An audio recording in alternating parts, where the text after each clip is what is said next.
Hola, ¿qué tal? Muy buenas tardes. Bienvenidos a su programa Dios te quiere plena.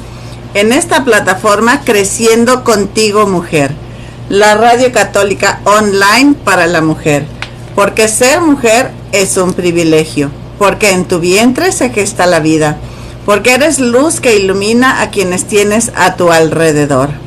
Sean todos ustedes bienvenidos a este lunes, donde charlaremos sobre más temas de interés para todos nosotros. Me da un gusto enorme, añoro con ansias que llegue el lunes para volver a estar con todos ustedes, abordando pues temas de interés para todos, temas que nos ayudan a formarnos, a ir creciendo y a ir buscando esa plenitud que Dios quiere de cada uno de nosotros como personas. Así que bueno, comencemos el programa del día de hoy. Con mucho gusto con todos ustedes para abordar este tema por demás interesante. En México celebramos hoy el Día del Maestro y vamos a analizar un poco pues de qué se trata esta profesión, a quienes toca festejar, a quienes toca felicitar, a quienes no.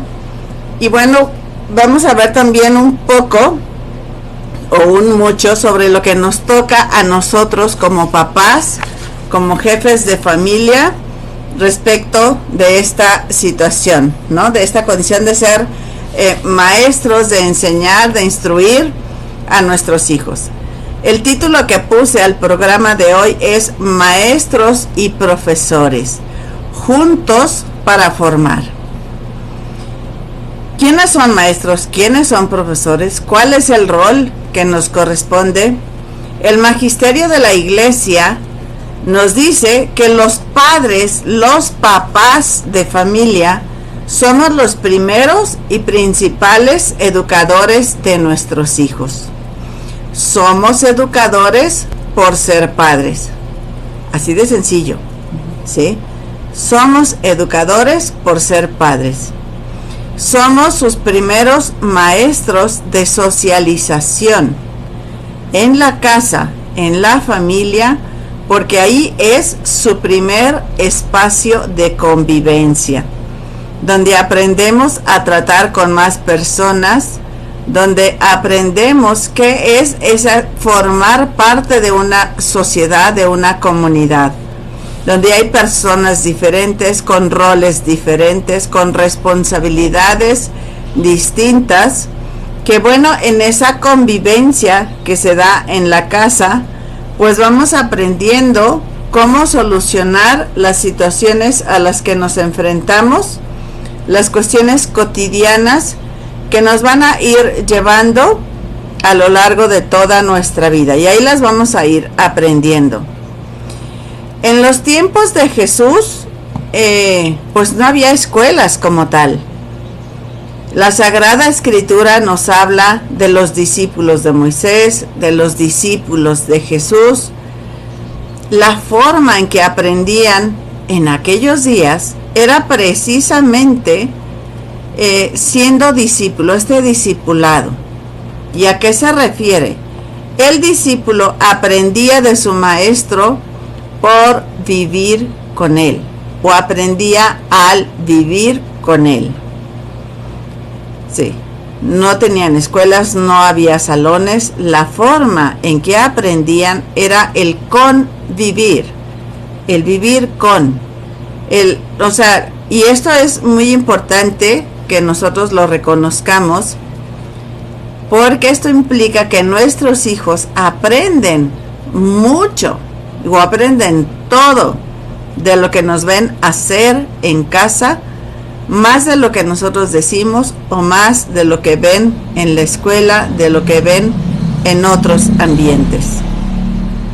Con lo que hacemos y con lo que dejamos de hacer, con lo que decimos y con lo que callamos, cómo reaccionamos o cómo no reaccionamos, todo esto tiene una gran influencia en nuestros hijos, en nuestros pequeños. Y de ahí la gran importancia que tiene nuestro papel como formadores de nuestros hijos. Es una tarea que no la podemos delegar. No la podemos dejar en los abuelos, en los tíos, en los amigos. Es una tarea que nos corresponde principalmente a los papás. Porque ahorita hay muchos papás que ciertamente, bueno, porque trabajamos, porque requerimos traer el sustento al hogar, eso es válido. Pero a veces son más pretextos los que buscamos para no estar en casa con nuestros hijos y eludir esa responsabilidad. La pandemia que vivimos en años pasados, que acabamos de pasar, nos dejó una tremenda lección en este sentido, porque nos hizo que la casa se convirtiera en escuela. Nos hizo que nuestro hogar, nuestras cuatro paredes, se convirtieran en ese espacio de convivencia que ya no se daba antes de que sucediera esta condición de salud. Muchos aún no les costó trabajo, otros disfrutaron de esta situación de estar todos en casa. Sí. No es lo mismo estar un ratito y salirme que estar todo el tiempo ahí en casa. Y en esta pandemia aprendimos de cada uno de nosotros, pero también aprendimos de los demás. Aprendimos a conocernos, aprendimos a templar nuestro carácter, aprendimos a conocernos un poquito más, como estos discípulos que vivían con el Maestro, como estos discípulos que vivían con Jesús. ¿Cuál es la diferencia? Porque yo titulé este programa Maestros y Profesores Juntos para Formar. Hay palabras que nosotros las podemos tomar quizá como sinónimos, pero cada una tiene una función específica, un rol que cumplir en la vida de nuestros hijos. Y lo interesante, lo apasionante que resultó para mí el preparar esta charla con ustedes el día de hoy, fue el darme cuenta de cuántos de estos roles nos corresponde como primera instancia a los papás y luego a las personas que nos colaboran en esa función de formar a nuestros hijos. La principal diferencia entre profesor y maestro es que el maestro es como el responsable, digamos, en la educación preescolar o los primeros años de formación de nuestros hijos, desde el kinder y también la primaria, porque les toca pues abarcar un gran espectro de conocimientos, ¿sí? Le corresponde pues enseñarnos español, matemáticas, ciencias sociales, ciencias naturales, física, química, etcétera. O sea, son muchas materias, pero al mismo tiempo nos van ayudando a desarrollar habilidades sociales, a ir viendo valores, a irlos descubriendo, a irlos sembrando en los corazones de estos alumnos. Y de aquí la importancia en que nosotros como papás también podamos asumir nuestro rol. El profesor, por otro lado, ya en niveles más avanzados de educación, es el que imparte una materia. Es especialista en una materia, maestro de matemáticas, maestro de química, maestro de ciencias sociales, maestro de arte, ¿sí? Pero nosotros como papás somos a los que nos toca enseñar todas estas habilidades a nuestros hijos.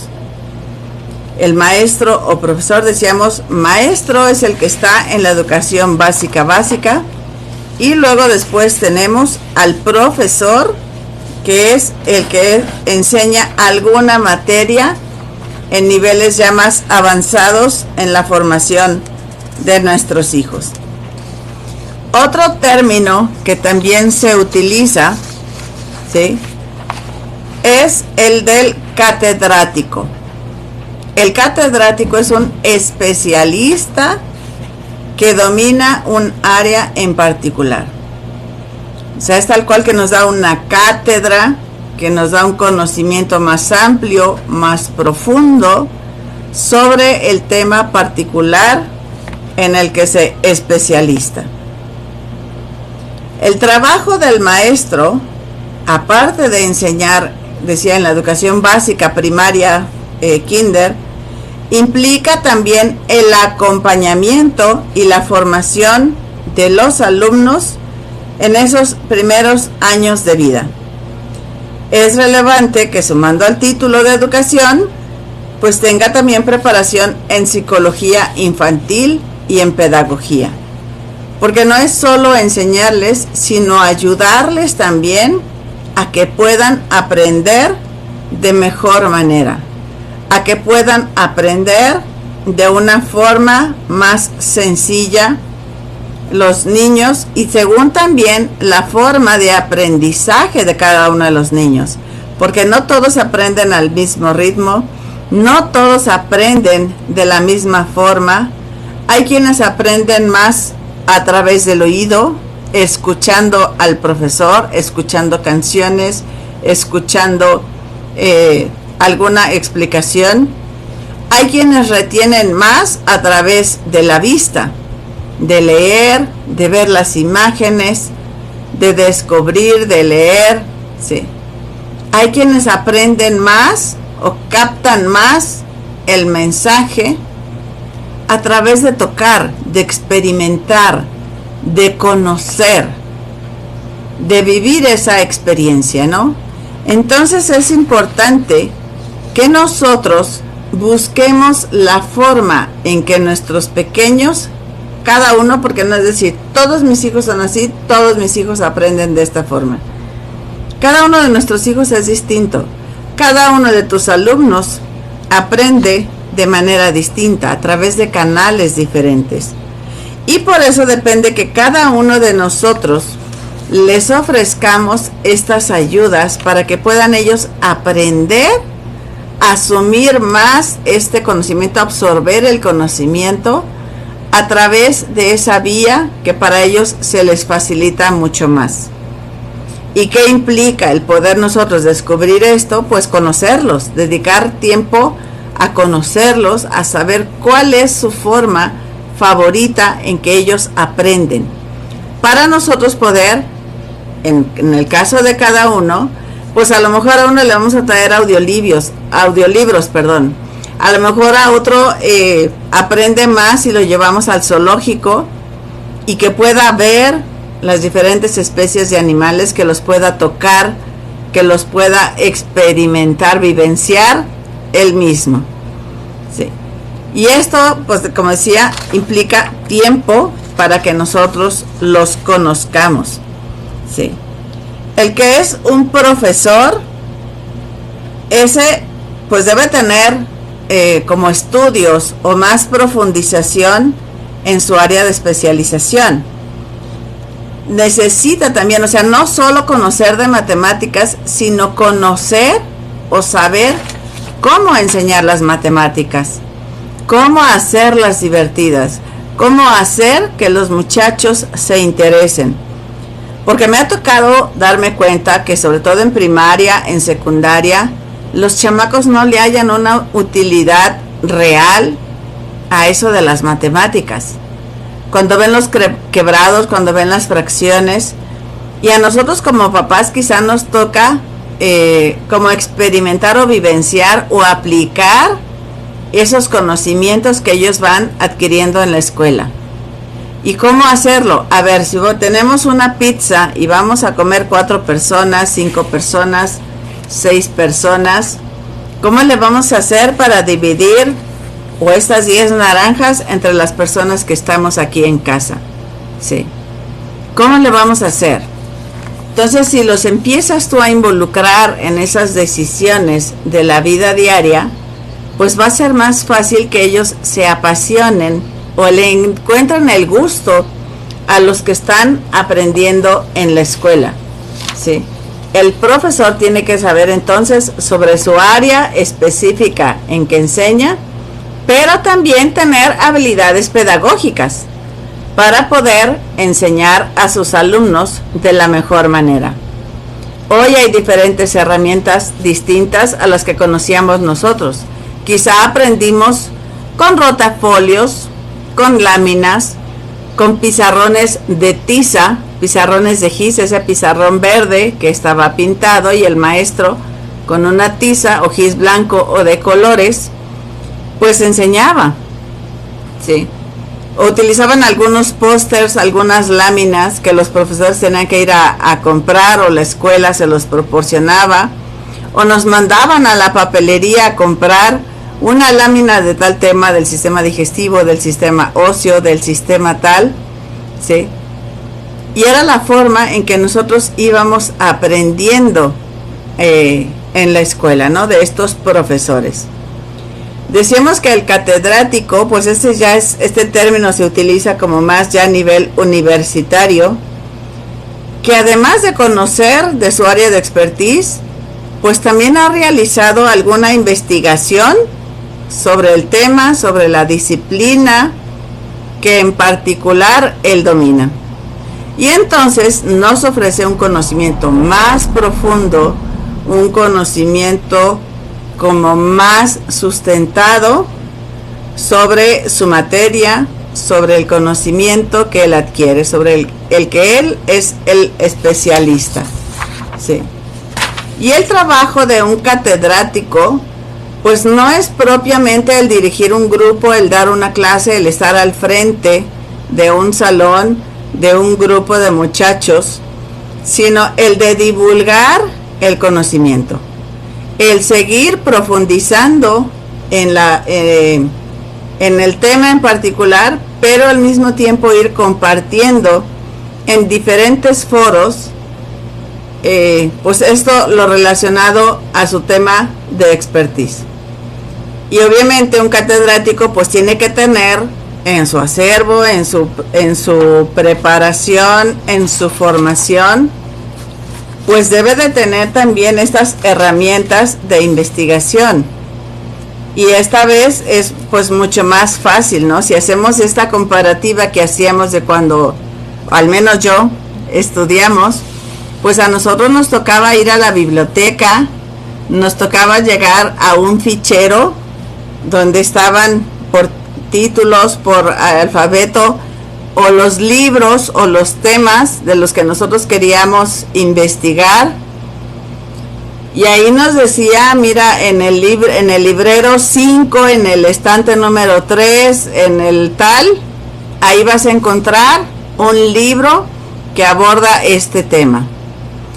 Y nos tocaba ir al estante, ir libro por libro, o sea, saber dónde localizar la información. Y era consultar varias fuentes, analizar a varios autores, qué opinaba uno, qué opinaba el otro, por qué este se expresa así de este tema, por qué el otro lo piensa como un retroceso, no como un avance. Y nosotros teníamos que llegar a nuestras propias conclusiones. Además de que teníamos que estar leyendo el libro y transcribiendo a nuestro cuaderno.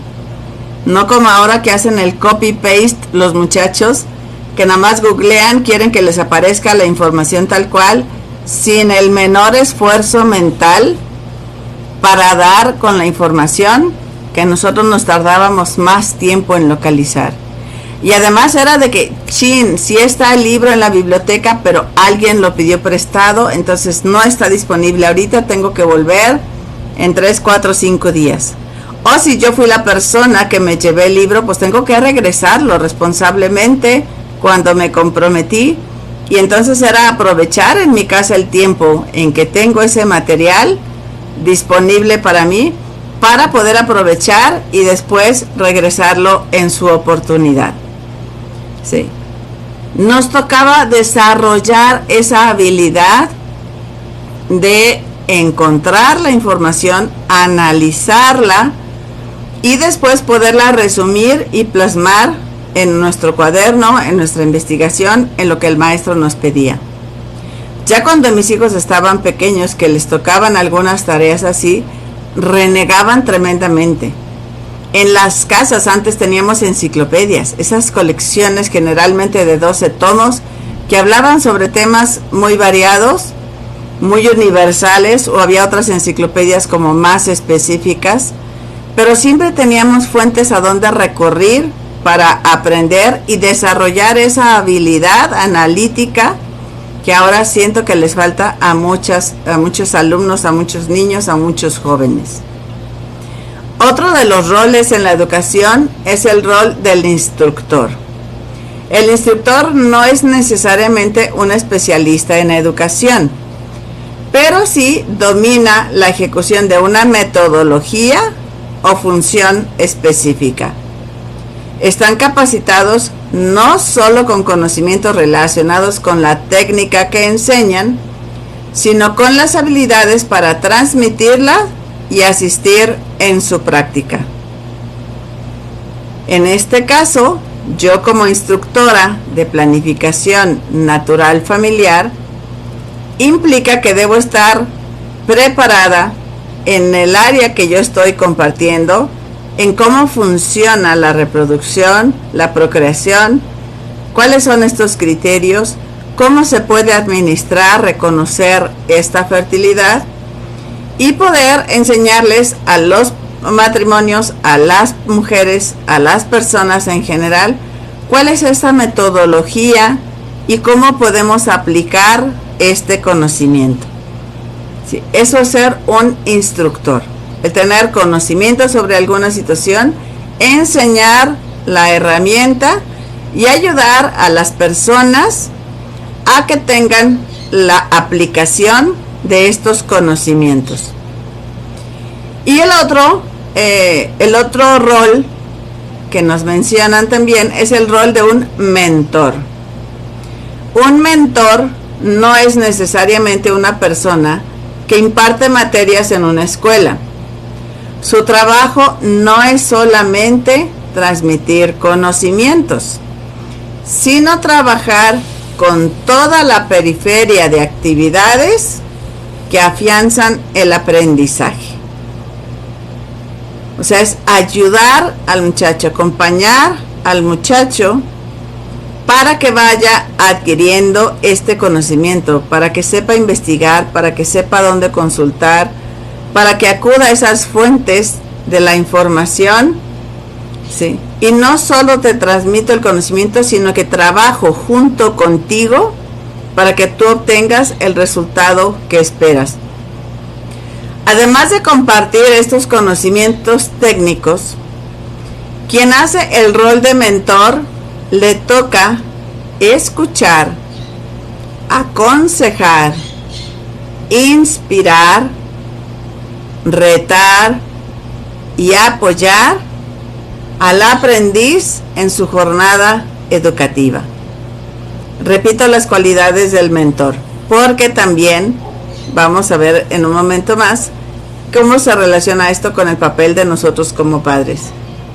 Al mentor le toca escuchar, aconsejar, inspirar, retar y apoyar al aprendiz en su proceso educativo. Este es un rol que también se da en algunas universidades, particularmente en la oficina donde yo estoy, pues hay algunos mentores que acompañan a los muchachos en este proceso de aprendizaje. Y a lo que decía, muchos de estos roles que vimos del maestro, el profesor, el catedrático, el instructor, nos tocan a los papás. Los papás somos los primeros catedráticos, maestros, profesores, instructores y mentores de nuestros hijos. Se está difundiendo como algo nuevo en nuestra sociedad los padres que educan a sus hijos en casa, los famosos homeschooler. Pero eso fue lo inicial, así fue como se educaban inicialmente a los hijos en casa. Los papás eran los encargados de la formación y educación de sus hijos. Más bien es ahora que la escuela nos colabora, pero la responsabilidad reside sobre los padres. Y es algo que no podemos eludir, no podemos delegar al 100%, porque nos toca a nosotros. Tenemos que hacer equipo con sus profesores, con sus mentores, con las personas que nos acompañan en este proceso, ¿sí? Una de mis hijas es maestra en educación preescolar.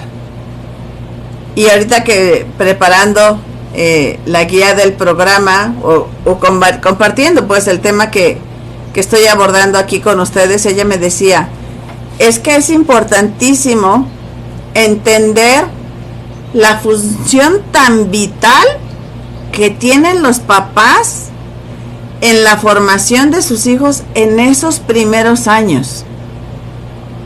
Porque creen que los niños no tienen tarea, que los niños no tienen, como para qué van a la escuela, no es obligatorio.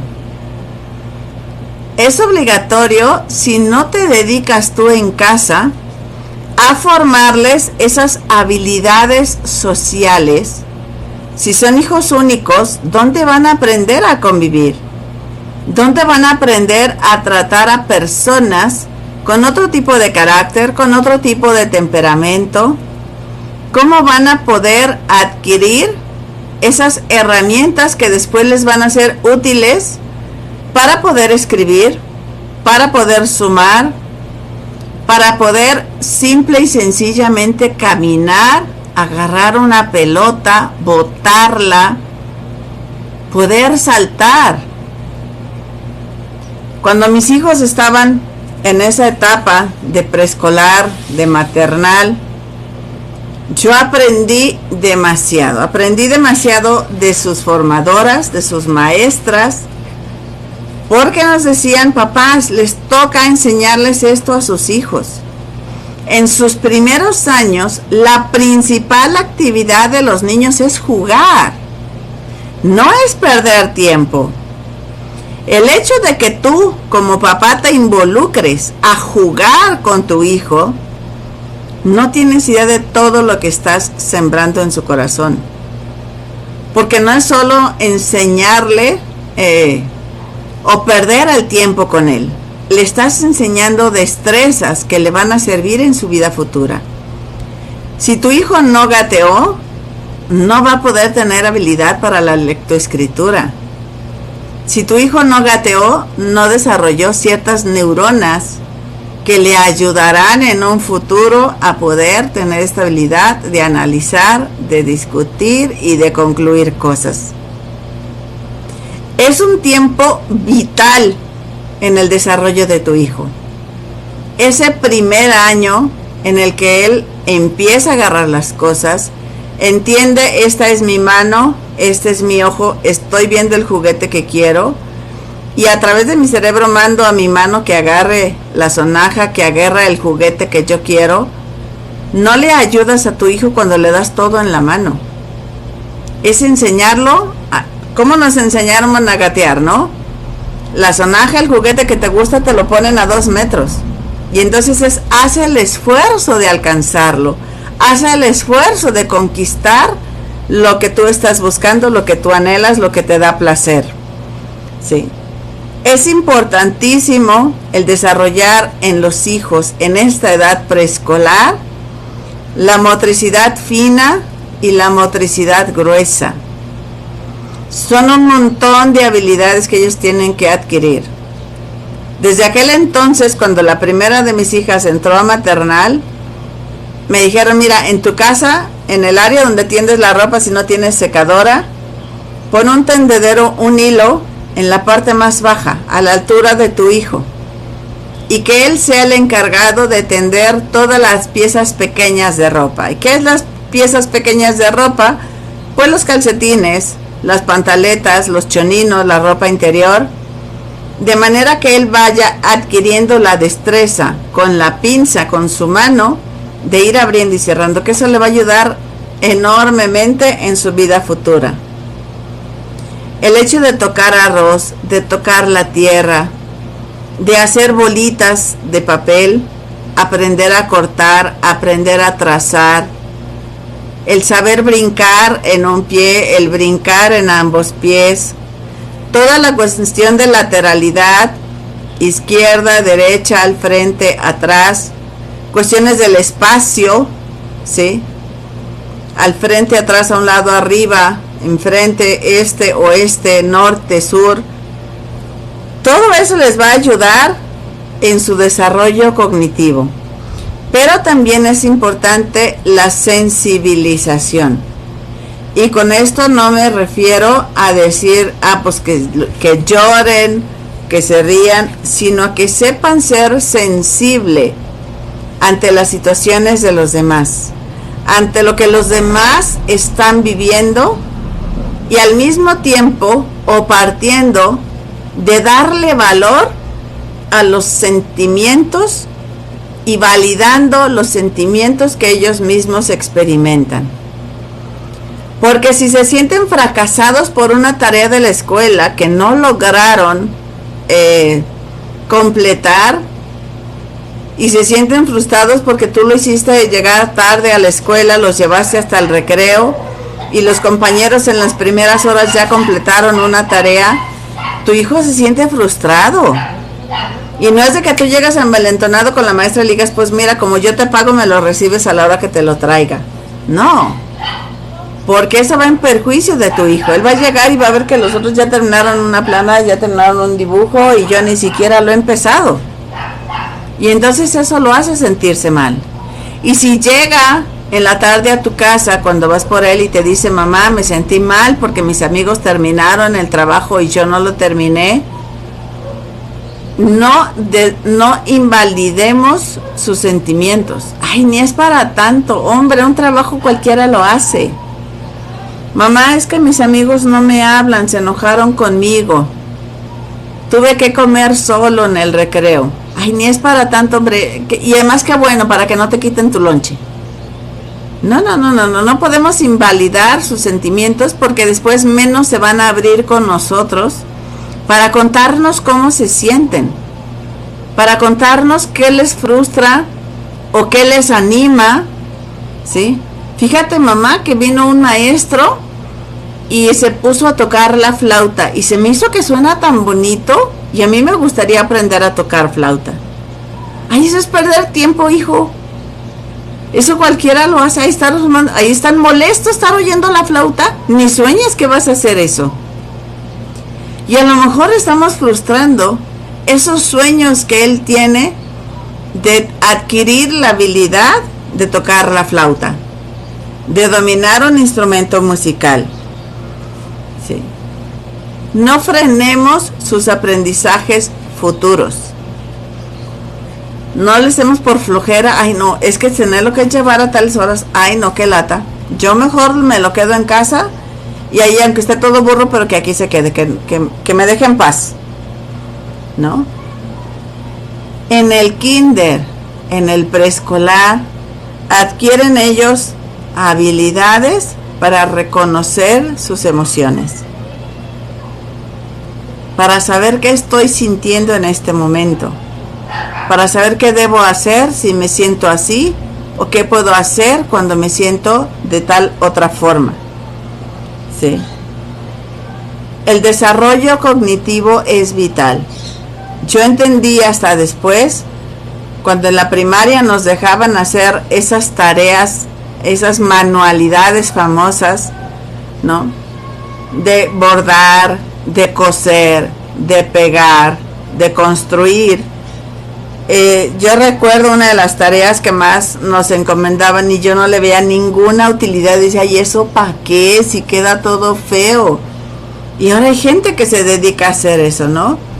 En la primaria nos tocaba en algún año hacer un árbol bonsái con chaquiras. Y era una destreza fina que quien no la adquirió en el preescolar le costaba un trabajal enorme hacerlo en la primaria.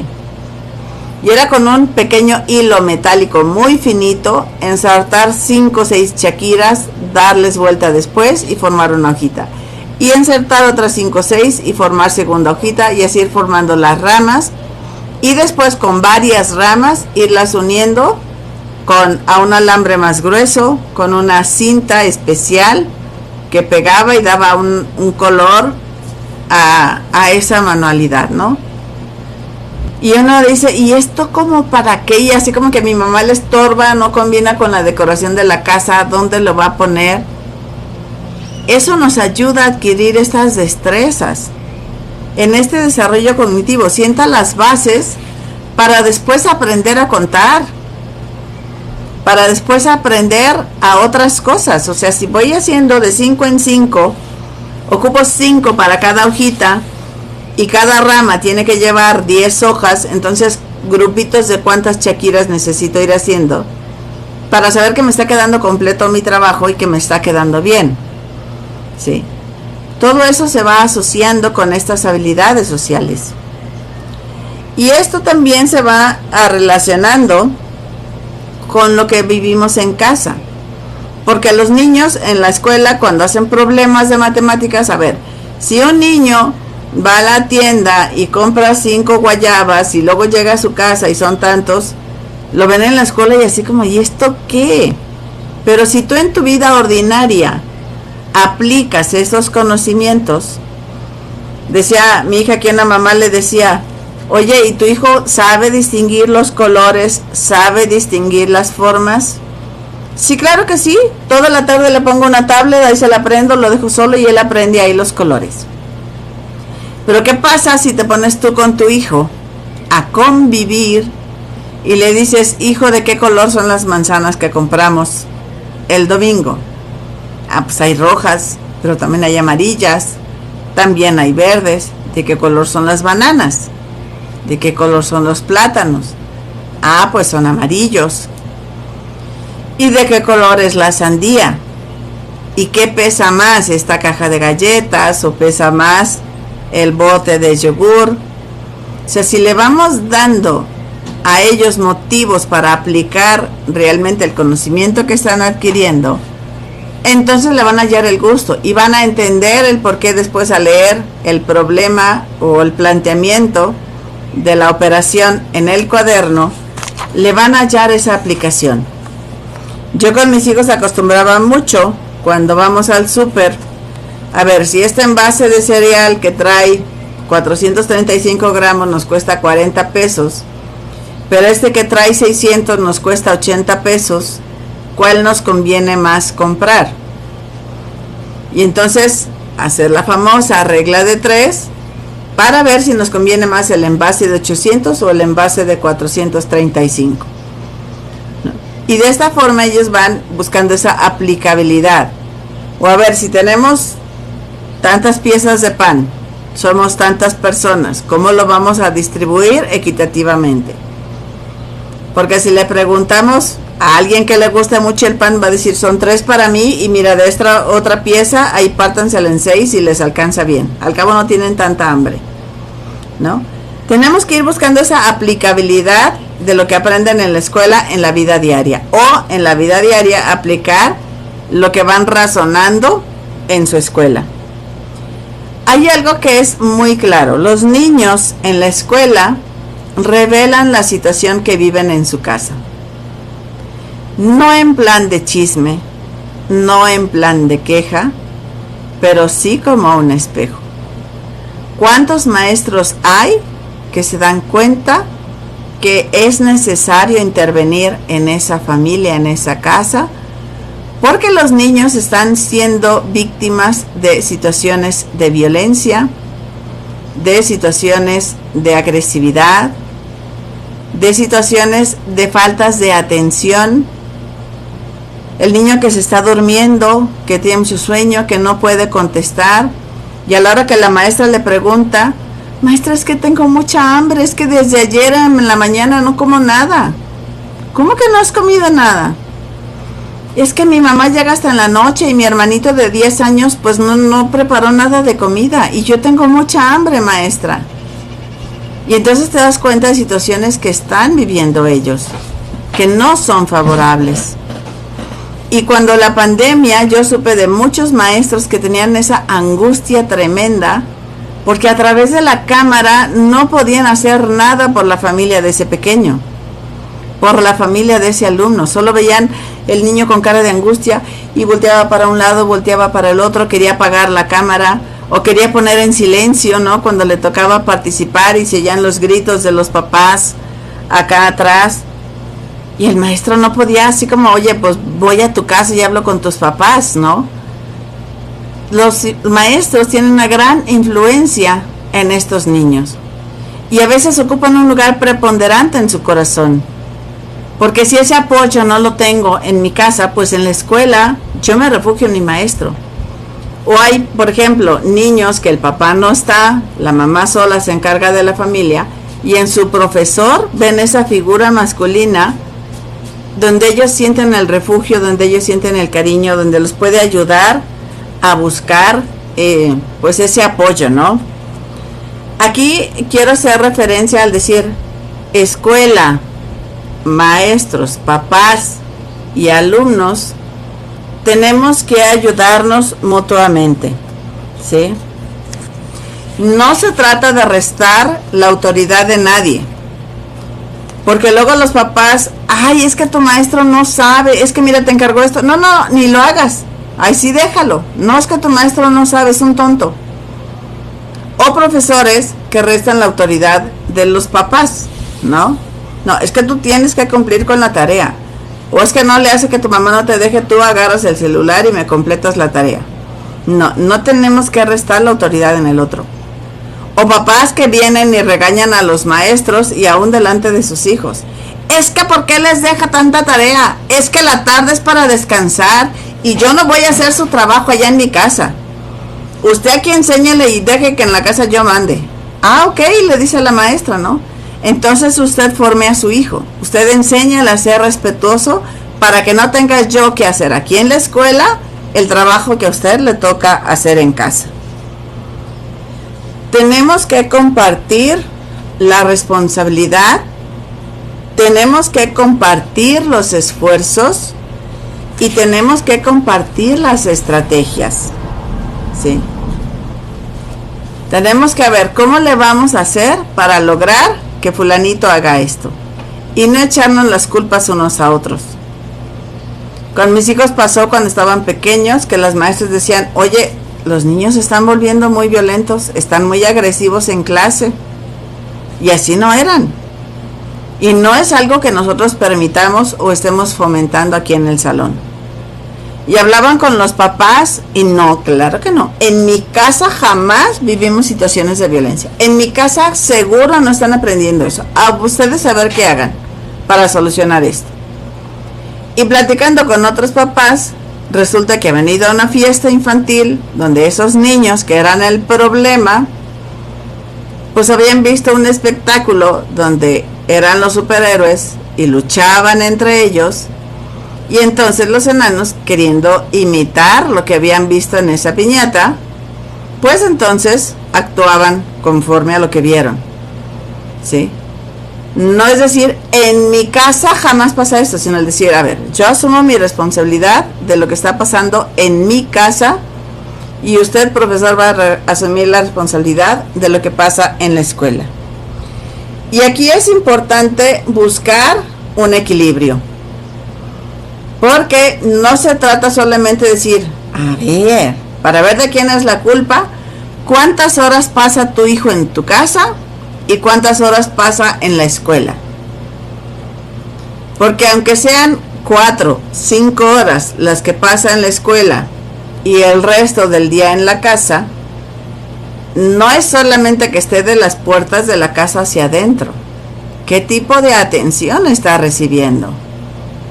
¿De veras estás interactuando con tu hijo? ¿Estás participando con él? ¿Estás involucrado? ¿O lo dejas con el celular, con la tablet, con la televisión, sin prestarle atención a lo que está viendo, a lo que está escuchando, a lo que está aprendiendo?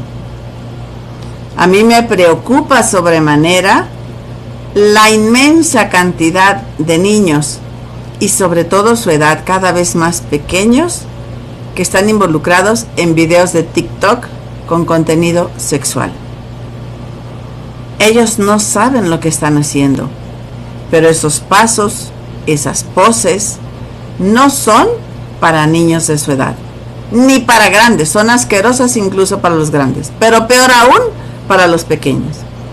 Y que tú le permitas, con tal de que te deje en paz, estar haciendo esos videos, estar viendo esos videos, déjame decirte que cuando seas juzgado, ¿qué hiciste con esos pequeños que Dios te encomendó? Nos puede ir bastante mal. Tenemos que estar al pendiente de ellos, dialogar con ellos, crear ese ambiente de confianza para que nos digan cuáles son sus preocupaciones, en qué andan, qué actividades tienen, no en plan de auditoría, sino en plan de ese crecimiento, de ese me importas, me interesas, te quiero saber qué andas haciendo, quiero saber quiénes son tus amigos, quiero saber en qué ambiente te mueves. ¿Sí? Esto es vital para evitar esas desapariciones que hay últimamente. Pues me dijo que iba a una fiesta, pero ¿con quién iba? ¿A casa de quién? ¿Quiénes son los papás? ¿Dónde está el teléfono? No sé, no tengo idea dónde poder buscar a mi hijo. Tenemos que estar muy al pendiente de sus actividades, conocer su agenda, conocer su directorio, pero sobre todo conocer su corazón. Saber qué piensan, qué sueñan, por qué les cuesta tanto trabajo la física. ¿Por qué les cuesta tanto trabajo a resolver tales situaciones que a lo mejor para ti pueden ser muy sencillas, pero que a ellos les cuesta un trabajo enorme? ¿Cómo le vamos a hacer para ayudarlos a que logren alcanzar sus sueños? Sí. Tenemos que buscar con nuestros hijos y en colaboración con los profesores una disciplina positiva. No impositiva, sino participativa. En la medida de lo posible, que participen en la toma de decisiones. A ver, ¿qué vamos a comer hoy? No darles así como quieres papitas, quieres churritos, quieres nada más un juguito de esos que nomás te pintan la lengua, sino el decir, a ver, de entre estas verduras, ¿cuáles vamos a preparar el día de hoy? ¿Cómo las vamos a preparar? ¿Qué receta vamos a hacer? ¿Sí? Reforzar sus aciertos. Oye, te felicito por esto. A lo mejor no logró el 10, pero el esfuerzo, premiar el esfuerzo. Oye, tu equipo de veras que entregó el alma en la cancha. Oye, te luciste con bailar, ¿no? Elogiar sus aciertos, pero también ayudarles a analizar sus errores, a vivir las consecuencias de las decisiones que van tomando. Eso es súper importante y es como de mucho aprendizaje para ellos el que puedan asumir las consecuencias de las decisiones que van tomando. ¿Cuántos papás antes de pandemia eran de los que se le olvidó el lonche, se le olvidó la cartulina con su trabajo que hizo toda la noche, se le olvidó su cuaderno y ahí van los papás a dejárselo a la escuela, a tocar para que les abran, a dárselos ahí por las rejitas a la hora del recreo? Eso no es ayudarles a crecer. Que si se esforzó en hacer la cartulina con su investigación, con los dibujos, con las crayolas, con tal, y no lo llevó, la forma en que va a convencer al maestro de que hizo el esfuerzo, que se esforzó en hacerlo, le va a decir, miren maestro, es que yo investigué y lo hice de esta forma, y había hecho mi dibujo de tal y tal forma. El maestro se lo va a creer de que sí investigó. Quizá no le ponga la calificación, pero va a saber que sí hizo el esfuerzo por investigar, por aprender y por hacer. Si no le llevas la cartulina, pregúntame si a la siguiente vez se le va a olvidar. Va a ser lo primero que va a enrollar y poner ahí junto a su mochila para que no se le olvide la siguiente vez. Tenemos que ayudarles a crecer. No los hagamos amorfos, no los hagamos chicos sin decisión. ¿Sí? Todo el tiempo nuestros hijos están aprendiendo. Todo el tiempo. 24/7, 24 horas los 7 días de la semana están aprendiendo. De manera consciente o de manera inconsciente, todo lo que oyen, todo lo que ven, todo lo que están, todo lo que surge a su alrededor, lo están escuchando, lo están analizando y están aprendiendo tanto lo que sí quieren hacer ellos en un futuro, como lo que no quieren ver en su vida. Yo no quiero ser como mi mamá, yo no quiero ser como mi papá. A mí no me gusta que me traten así. Y entonces ellos van a actuar diferente cuando crezcan. Sí. No actuar por temor. No es porque si no lo haces te pego. No es porque si no lo haces o porque siempre eres un tonto. Es que tú siempre haces mal las cosas. Porque entonces ya no se van a querer esforzar. Ya no van a buscar hacer lo que les toca hacer. De todos modos no le doy gusto. Pues ¿para qué me esfuerzo? De todos modos me va a regañar. Ay, mira, mejor hay que se queden las cosas. Yo no lo voy a hacer. Yo no me voy a involucrar. ¿Sí?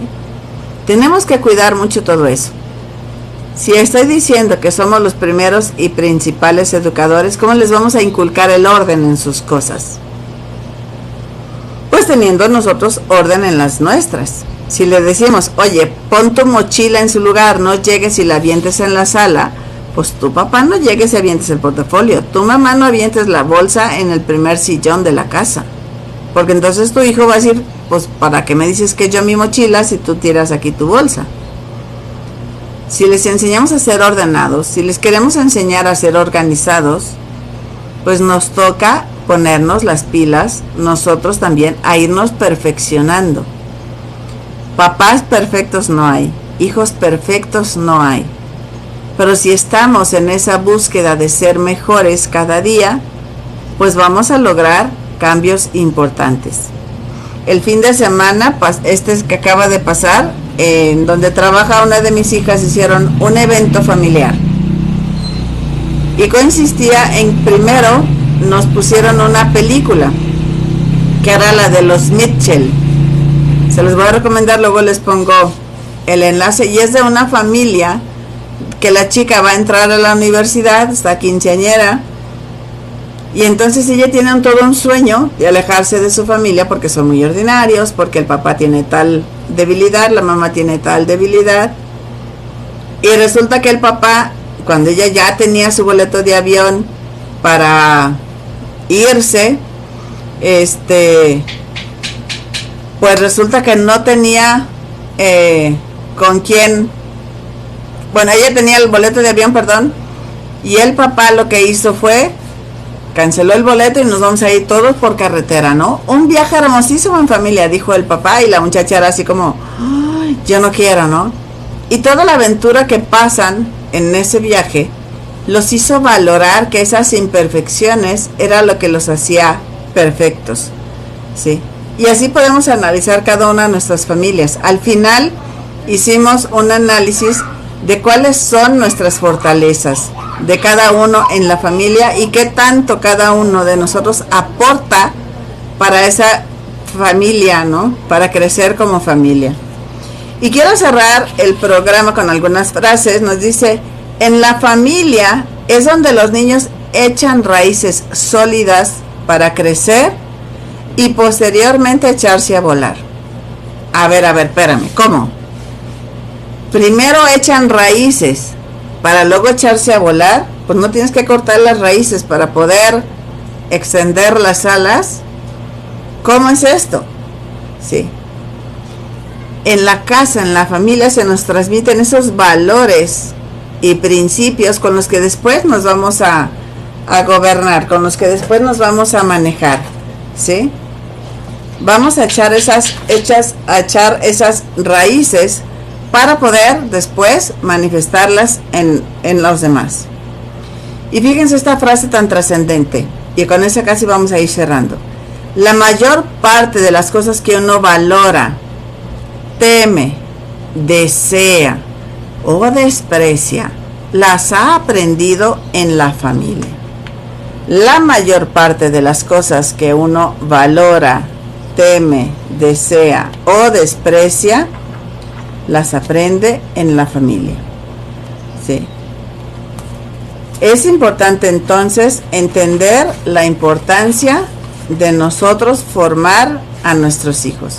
Y hagamos equipo con sus profesores, hagamos equipo con la escuela, para entre padres, maestros, profesores, mentores, catequistas y todos los que participamos en su formación, podamos hacer de nuestros hijos unas grandes personas, unos seres de bien, que puedan aprender cómo superar sus defectos, cómo superar sus problemas, cómo salir adelante, cómo resolver los problemas que la vida les va planteando, y puedan de esa forma en un futuro agradecer a sus padres, maestros y profesores lo que sembraron en su corazón, lo que sembraron en su cerebro. Este fue su programa Dios te quiere plena en Creciendo Contigo Mujer. Que pasen ustedes una excelente tarde. Dios me los bendiga. Felicito a todos los papás y mamás que han sido formadores de sus hijos, y también a los profesores que en las escuelas, en cualquier nivel, desde preescolar, maternal hasta la licenciatura o doctorados, aportan a crear mejores seres humanos. Que Dios me los bendiga, pasen una linda tarde, un abrazo muy grande para todos. Nos vemos el próximo lunes.